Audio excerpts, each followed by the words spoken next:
السلام علیکم ورحمت الله وبرکاته.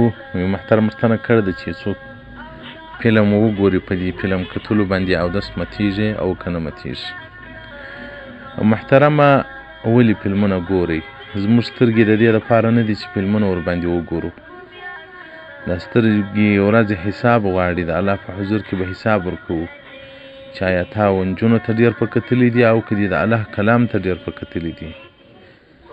په دغه سترګو باندې دې د مسجد پر لار باندې تګ کړی دی او که دې نارواو ته ډېر تګ په کړی دی. نو دا ټول اندامونه، ټول جوارح به بیا ورځ راسي زموږ څخه به حساب وغواړي.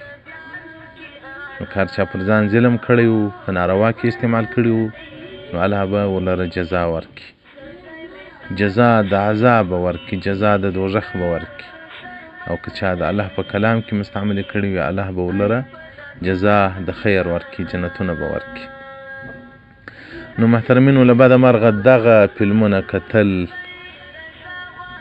دا اوس جامعه په مبتلا سوله،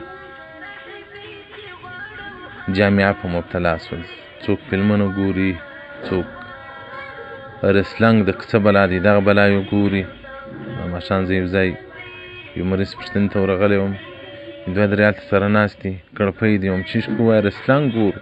رسلنګ چیشت دی؟ وایي دی په سکانو وایي که څه پکې، ایمان په دې کې ستاسو څه ګټه ده؟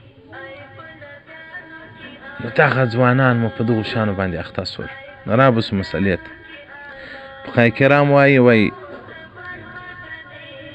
په څو وختو کې اودس مستحب دی. سړي چې غیبت وسي، درواغ ووایي، چغلګري وکړي، وکل خطیئة، د هرې ګناه بعد اودس مستحب دی.